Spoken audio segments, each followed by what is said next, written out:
Қайырлы күн достар, сіздермен Айнамгүл. Бұл қамырдың жасалу жолын сізге алдыңғы видеода көрсеткен болатынмын.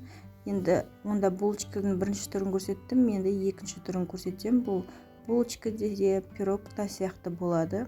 Ортасында салмасы бар. Ең алдымен дөңгелектеп жайып аламыз қамырымызды.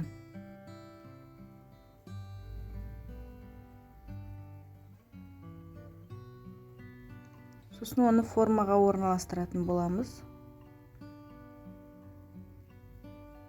Форманың диаметрі менде 22 сантиметр.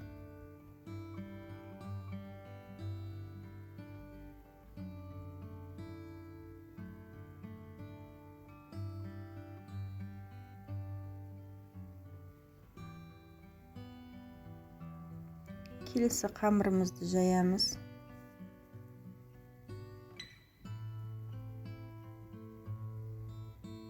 Дөңгелек кесемен немесе стаканмен кесіп алсаңыздар болады. Қазір менде арнайы форма бар, солмен кесіп алам ортасынан.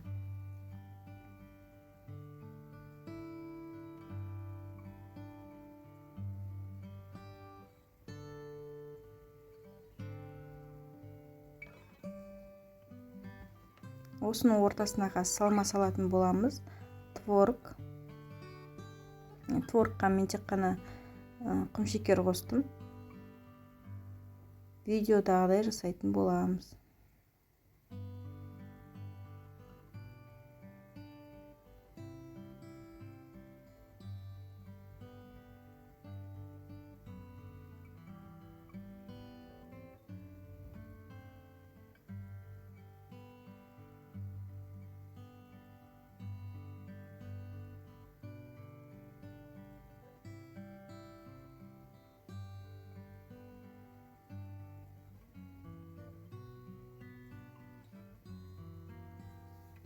Гүл ретінде жасаймыз. Бірінші жан-жағына, одан кейін екінші қатарын жасаймыз.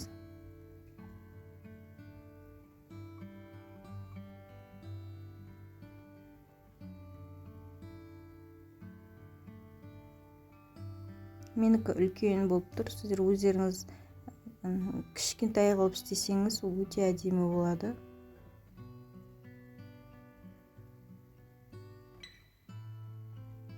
Ортасына роза жасаймын. Осылай үш жағынан тіліп аласыздар.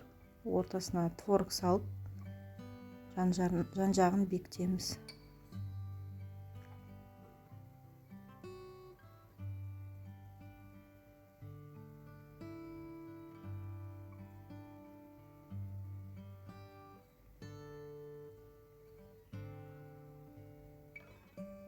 Міне осындай әдемі гүл сияқты шықты.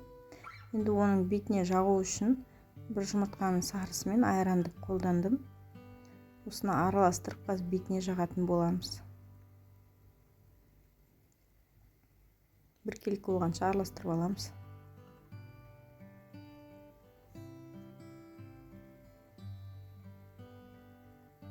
Осылай көтерілді, пышный болып.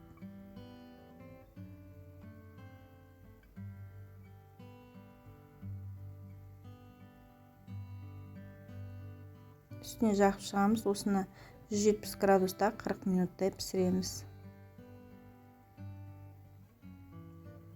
Осындай әдемі булочкамыз шықты. Пирог деп айтуға да болады. Үлпілдеп. Видео ұнаса лайк басыңыз.